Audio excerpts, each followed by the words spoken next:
Estamos a caminho de Budapeste. O Bastard e a Chipo e o God knows e a Shibu e a Estina e eu. Oi gente, tudo bem? Eu sou a Ana Lu e eu li Precisamos de Novos Nomes, da No Violet Bualayo, com tradução para o português da Adriana Lisboa. Muito possivelmente eu não pronunciei esse nome da maneira mais adequada, mas estou tentando. Essa escritora, ela é do Zimbábue e No Violet, na verdade, é um pseudônimo que ela utiliza, o nome dela é Elizabeth, e eu achei muito interessante essa escolha para um título que justamente traz Precisamos de Novos Nomes e que fala um pouco sobre a questão da imigração e da mudança de nomes que é necessária para que te entendam nesse novo lugar. Enfim, eu achei essa pegada muito interessante, achei curioso ela ter um pseudônimo que é No Violet.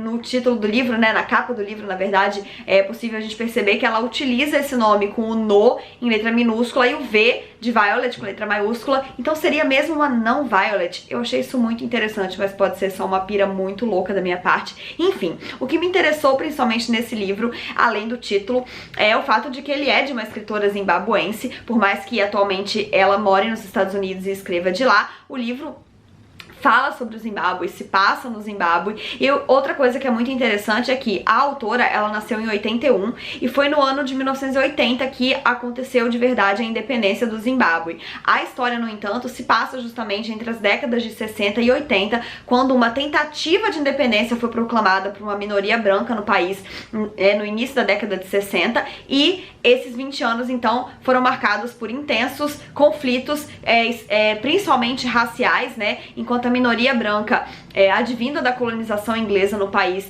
queria dominar o país, e é claro, a maioria negra não queria deixar, mas obviamente era vista com bastante marginalidade, né? E aqui na história, inclusive, a gente acompanha um grupo de crianças que morava no bairro do Paraíso, que de paraíso não tinha nada, né? Era como se fosse uma espécie de comunidade que os negros habitavam em barracos, enfim, né, a gente acompanha esse grupo de crianças, é dessa maioria negra que a gente tem uma visão, e tudo isso a gente acompanha por meio da voz da Darling, que é uma menina de cerca de 10 anos, e é aí que a gente começa o livro. Eu já queria deixar claro que uma coisa que eu gosto demais na abordagem da No Violet é que ela não explica. A gente pega um livro sem contextualização, nem histórica e nem qualquer outra, assim. Eu acho que uma questão que deve ser sempre comentada, né, em livros de autores de outros países, mas que acabam morando nos Estados Unidos e escrevendo de lá, é uma mania muito grande de explicação, né, como se eles tivessem o tempo todo que explicar a sua cultura na história e não pudessem apenas contar uma história.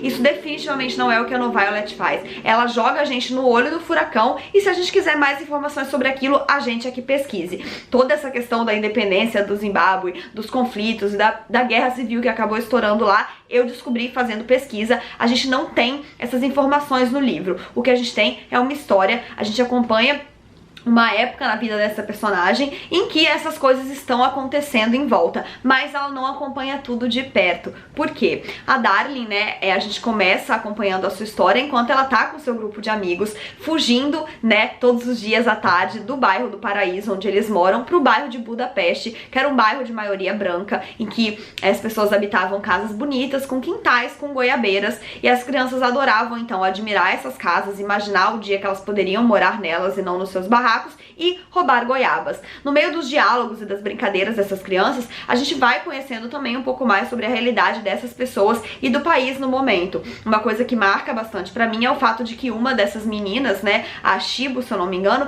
ela tá grávida, e ela tem ali não muito mais do que 10, 11 anos, e as crianças encaram isso de uma maneira muito inocente, assim. Elas não entendem direito por que a barriga da Shibu tá crescendo, e depois eles sabem que ela vai ganhar uma boneca, mas não entendem muito bem como que isso vai fazer parte da sua vida. E a crueldade da vida dessas crianças, né, a situação precária que eles vivem, uma menina de 11 anos grávida, te marca profundamente, principalmente porque você tá acompanhando isso ouvindo de vozes tão inocentes, né? Mas a Darling, por sua vez, ela tem uma carta na manga. Ela tá vivendo aquela situação, mas ela sabe que ela tem chance de escapar dali, porque ela tem uma tia que mora na América, é assim que ela coloca, e ela sabe que o plano dos seus pais, né, da sua mãe, é mandar ela pra lá. E a gente acompanha, então, essa primeira parte do livro da Darling com seus amigos, enquanto a gente entende um pouco da situação atual, e a gente acompanha também a mudança da Darling pra América. E aí a gente tem uma evolução da temática do livro, que para não só de falar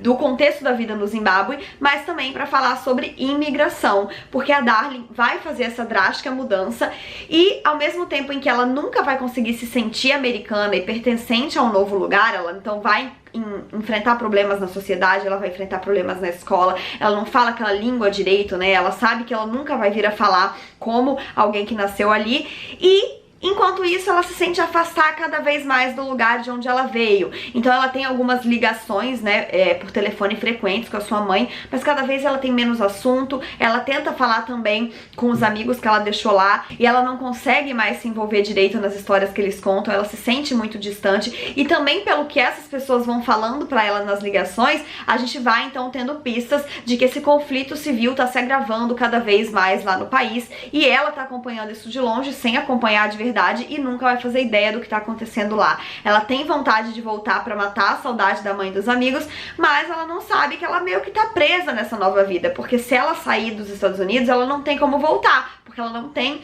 um visto, né, que permite que ela more lá. Então ela tá ilegal e ela não pode cometer a besteira de ir. E, enfim, ela é muito inocente pra perceber tudo isso, e a gente acompanha toda essa dor em uma menina tão nova. O livro não é muito longo, ele não acompanha grande parte da vida da Darling, ele tem, né, essa fração de tempo muito específica desse momento pré-imigração e início da imigração dela, né, os primeiros momentos da sua vida ali, sem evoluir tanto, e por isso eu acho que falta um pouco, eu queria um pouco mais dessa história, mas ao mesmo tempo eu acho que a autora cumpriu o seu papel. Repito, o que eu mais gosto nessa obra é que ela não faz questão de explicar nada, ela só quer contar uma história. Se alguém precisa entender o contexto do país e da cultura da qual ela está falando, precisa fazer um esforcinho e ir pesquisar, e eu acho que esse é um grande louro do seu trabalho. Gosto do livro, não acho que ele é perfeito, acho que a narrativa dela é um pouco truncadinha, mas enfim, não deixa de ser uma obra que eu recomendo, principalmente para quem quer ampliar os horizontes e conhecer um pouco mais sobre esse país, sobre o qual tão pouco falamos, né? Eu confesso que eu não sabia nada sobre o Zimbábue e foi muito interessante usar essa obra como ponto de partida para descobrir. Então é isso, espero que vocês tenham gostado desse vídeo. Comentem aqui embaixo se vocês já leram esse livro, se já tinham ouvido falar, se já tinham interesse, pra gente trocar ideias sobre o assunto. Não se esqueçam de se inscrever no canal se ainda não forem inscritos e deixarem o joinha se curtiram, porque isso ajuda muito o canal a crescer. Um beijo e até a próxima. Tchau!